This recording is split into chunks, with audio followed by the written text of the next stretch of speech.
Elvis Hello. the Wild Heart, a balcony My new story little from friend. Australia. I'm just trying to eat my Wheat Bix.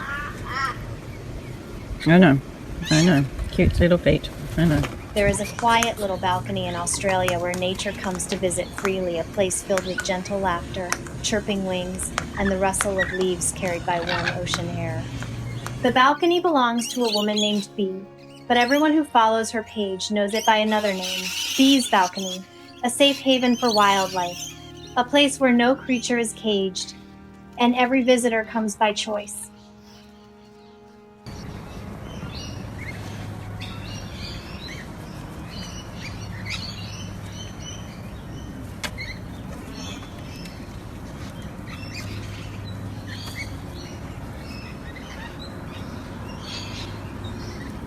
Among all the colorful guests who visited this balcony, one tiny Lorikeet changed everything.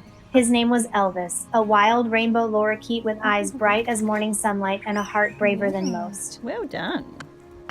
Hello. Hello. Oh, hang on. Here we go.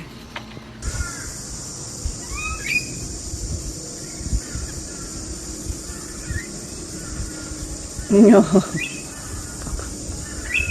Elvis's story began one warm morning.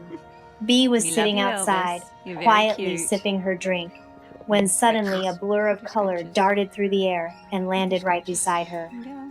The little bird was panting, chest heaving. Something must have been chasing him. Before Bee could even move, he climbed onto her arm, trembling, exhausted, and fell asleep there. For nearly 2 hours, he slept in the safety of her presence. That moment marked the beginning of a friendship no one could have predicted. Hey, Elvis. Nah. Mister. Yay. Who's a cute birdie? What you doing, everyone? When he finally woke up, Bee gently checked his wings. One of his tiny toes had been damaged, the tip missing, but otherwise, he was whole, hungry, tired, but alive. Bee mixed a bit of nectar for him, and in typical Elvis fashion, he simply helped himself, toddling into the kitchen as if he'd lived there all his life. From that day, Elvis decided the balcony was his new favorite place in the world. What you doing? What you doing? Yo.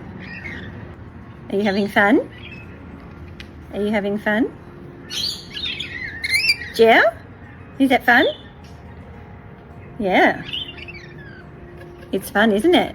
He quickly became known for his funny little head bobble.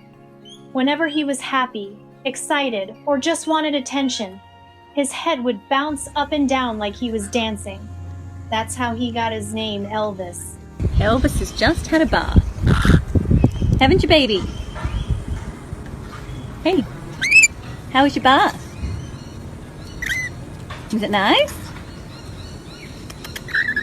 Every morning, if Elvis was around, Bee would hear his familiar flutter before even seeing him.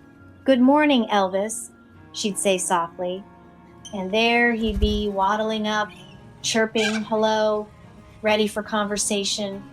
When Bee sat at the kitchen bench to work on her computer, Elvis would perch beside her, whistling, chattering, sometimes even playing with her makeup while she got ready for the day. He didn't belong in a cage, and Bee never tried to make him.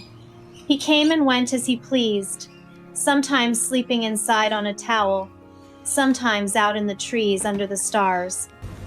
You're sleeping inside. We're all outside.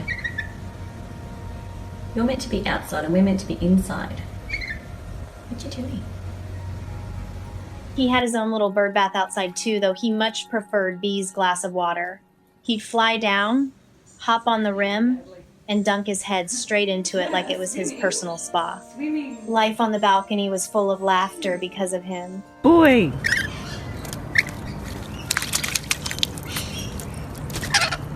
Whee! You're saturated. But Bee knew that Elvis was meant to be free. So, as he grew stronger, she began encouraging him to meet the other Lorikeets who gathered nearby. At first, he resisted. He'd rather stay close, chirping and cuddling. But one bright morning, something changed. Elvis spread his wings and took off, flying higher than ever before, joining a small flock of rainbow lorikeets. Bee watched him disappear into the sky with tears in her eyes, joy and heartbreak tangled together.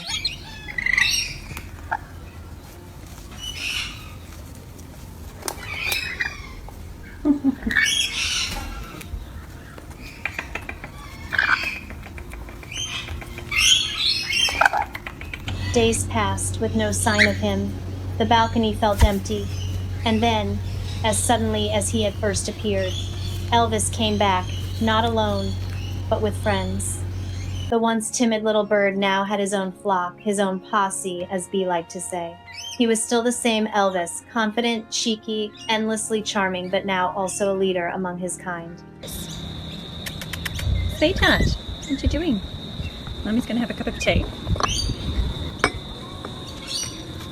Able to hot. It's very hot. Careful. Hot. He even found love. One afternoon, Bee looked up and saw him perched in a nearby tree, gently nuzzling another lorikeet. A few days later, he proudly brought her to the balcony, as if to introduce her properly. "Hello, beautiful girl," Bee whispered, smiling through happy tears.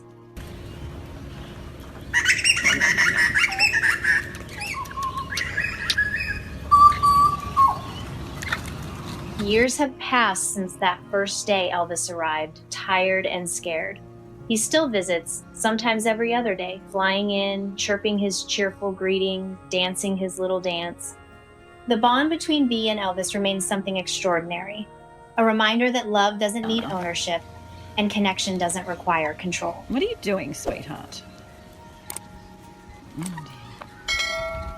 Elvis is proof that when kindness meets freedom, miracles happen even on an ordinary balcony in Australia. So, if this story touches your heart, take a moment to send a little love to Bee's balcony, a corner of the world where wild hearts are welcome, and healing begins with trust. Elvis has been biting a little bit lately, but we've discovered why. I'm not going to show you my face because I just woke up. Like, comment, and subscribe to keep this balcony open to every creature that needs rest, warmth, or simply a moment of peace. Because somewhere out there, another little Elvis might be waiting for a safe place to land. Our team works hard behind the scenes to find and share real-life stories that truly matter. Every video is crafted with care, carefully researched, edited with trusted sources, and always treated with the respect these stories deserve. What you see isn't just made to inspire, it's meant to be real and meaningful.